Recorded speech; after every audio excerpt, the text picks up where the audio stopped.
Everyone says the real estate market is crashing, but how can that be if there's millions of families crammed into homes they can't afford? Let's talk about a couple big picture things. First, the U.S. is short 4.7 million homes. That is not an opinion, that is a statistical fact. And one of the things that people are also looking at now is inventory. If you watch any news media outlet, read any newspaper, the doom and gloomers are saying we have a ridiculous amount of inventory on the market. Well, let's look at that for a minute. Mid-2019, I challenge you to go back onto Google, Yahoo, any search engine, ChatGPT, and find an article where people were saying that the real estate inventory levels in mid-2019 were high, at a dangerous high, anything negative. I've done this and I've been able to find nothing. Fast forward to today, you see it all over. Every other article on real estate is inventory levels are through the roof. Inventory levels are through the roof. Also interest rates. We'll talk about that another time, but let's focus on inventory. Let's go with some hard statistics here. In mid-2019, which by all statistical measures, by any real estate expert at the time, was considered a normalized real estate market, at the time in the U.S. overall, there was 1.25 million properties on the market. That's how many properties were on the market at that time. Now, today, fast forwarding to mid-2025, there are 1.1 million properties on the market. Now, this is very interesting, and we want to look on this for a minute. I'm not a big component of national housing averages, but since we're looking at things on the national overall for real estate, and it's being discussed in the media, so I thought this was important. If there was this big housing oversupply in 2019, why are we not able to find any articles on it? Well, because there was a point of reference that no one was looking at. That was an absolute normalized market that no one can argue. But the market levels, the inventory levels dropped so much during the pandemic, to levels we've never seen. It got as low as about 539,000 homes, which is just too few. Remember, we're still 4.7 million homes short. So it went so low and then it came back to more normalized level. People are grading it on how much has come back, but they don't look at the long term. Let's again look back over the last 6 years. Again, go back before the pandemic, any of the craziness, and that housing market had another 140,000 homes on the market than we do today. This should tell you something. Again, the media has always steered me wrong in my real estate directions because whatever they get a hold of, they're going to exploit, they're going to amplify and try to get an agenda set. I don't know exactly what the agenda is this time, but I can tell you the stats show the housing market is still short 4.7 million homes. And as you know, watching my videos before, the majority of that is in the affordable housing sector. That's where the biggest pool of buyers are and the biggest shortage of inventory is. And overall inventory levels right now are at 1.1 million houses compared to 1.25 million or 1.24 million just in 2019, 140,000 homes less. So the issue is not inventory. The issue goes into interest rates, which we'll talk about in a minute. And ranked in with this affordability issue, those interest rates I was talking about, right now, 8.1 million families are doubling up with non-relatives because they can't find affordable homes. And when you look at that, that's not a crash, that's a crisis. Florida builders are not facing a slowdown, they're staring at an opportunity.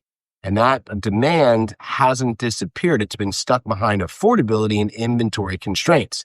That's why I keep repeating myself over and over about the affordable markets. Again, during the pandemic, when builders can make bigger spreads, the national home builders were coming in and building more luxury homes priced twice the amount of the average home for the area, above the median value for the area. Those homes, again, are not in high demand. There's a smaller pool of buyers. The interest rates have a bigger effect on them. So where the largest pool of buyers is right now and needing that affordability is the affordable housing. And that inventory has had extreme constraints. It just hasn't been built. There were a few builders like us focusing on those types of houses. And now they're the only types of houses that are really showing movement. They're showing stability and they're even showing growth. So today, Florida builders are not facing a slowdown. They're actually staring at an opportunity. And that demand that we're hearing about disappearing, it hasn't disappeared. It's still there, but it's stuck in a single niche around affordability and inventory constraints caused by it. So what type of property is this?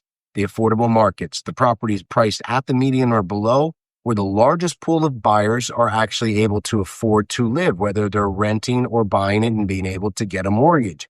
Those emotional homes priced twice the amount above the average market price for a home, the average median value. Man, those homes are sitting right now. And with the higher interest rates, that really ups the payment. And it takes a lot of people out of the buying equation to be able to actually afford those homes. And for investors holding those homes, well, we know that they were investing for appreciation only with negative cash flow. That's a very dangerous situation to be in. Some people bought 5, 10 of these, and now all of those homes are bleeding. The values have gone down. That puts you in a difficult situation. As an investor, you want to be in the more affordable homes that have shown to appreciate in the good times, and then to hold value strongest during the unknown and down times. And also, they cash flow. Even when the market is having different fluctuations, it's putting money in your pocket and stake instead of taking it out of your pocket. That's what the affordable markets do. And that's where the demand is right now. All these people that are doubled up in their homes, they need the affordable homes in order to get their own homes. So builders are not being forced, but they are being absolutely shown the light that if you want to continue to build, you want to actually add to the solution, not to the problem, you need to change your ways and start building the affordable homes that are normally ignored. Now, sadly, we're seeing a lot of builders not take this route, and they're actually going under and out of business. But builders like us have been embracing it for the last 10 years, and we see a runway literally that is unstoppable and with no end over the next 10 years because of population trends that we're seeing for the U.S. overall and this housing shortage. You can see how quickly we're able to start to make up for the needs. We're not even getting close to those estimate amounts that we need in the housing overall. And again, the largest sector of that is in the affordable, where most people, actually builders, don't want to build. So let's get back to interest rates. People are saying that interest rates killed the housing market. But if that was true, then why are over 8 million families sharing homes right now? The real threat isn't interest rates. That does play a part in it, but it's not the overall picture. It's the underbuilding of affordable homes. And builders who step up now won't just survive, they will lead, they will thrive, because you're answering the call that so many people have been making and not answering. So remember, if you're looking at this from wanting to live in a home that you can actually afford without another family living with you, a rental property that can, actually put money in your pocket and have long-term fundamentals of growth and prosperity and wealth, or you're a builder wanting to get into the right type of markets, it is very important to take emotion out of it, segment the market, and do your numbers. You'll see the statistics of which areas of the market have an undersupply of properties and which one have an oversupply. It's always a concern of mine when people say, first of all, we have way too much inventory, which we showed in the beginning we do not, but also look at the segments. Are there properties priced right at the median or 10, 20% below the median that have a large surplus of inventory? Usually not. But if you go again to twice the amount of the median price for an area, usually so. So you have to segment the markets. You have to know the statistics of how many and where you're trying to buy. Will there be a lot of properties or an undersupply of properties? Also, will it put money in your pocket or take money out of your pocket if you're an investor? Or if you're a renter, will you be able to afford the rent or not afford the rent? This is absolutely crucial, and this should be what the North Star is for building initiatives. That's why we are focusing solely on the affordable workforce housing. We see the shortage. We know that there is going to be a problem even worse in months to come when the COVID inventory is done, which I've talked about in several different videos. So I encourage you, take emotion out of it.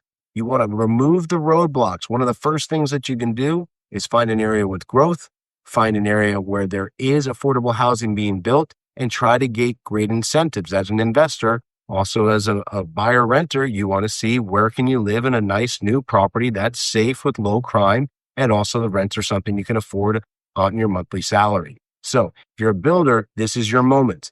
There is a call to action that is being made by some of us to answer the call on these properties that are overlooked, not built, and now with people like us building them, there is a huge landslide of opportunity for everyone involved. And if you're a policymaker, please remove the roadblock. Do not put a lot of restrictions and red tape around builders.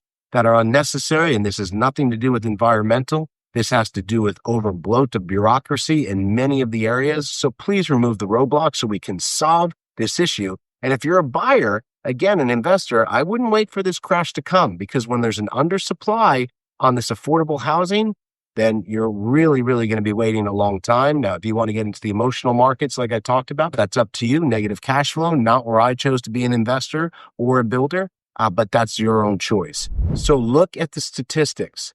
Find out what is going to work for you. Find the areas where there's growth. Find out where there's a shortage of affordable housing, which are most of the high growth areas that I've talked about.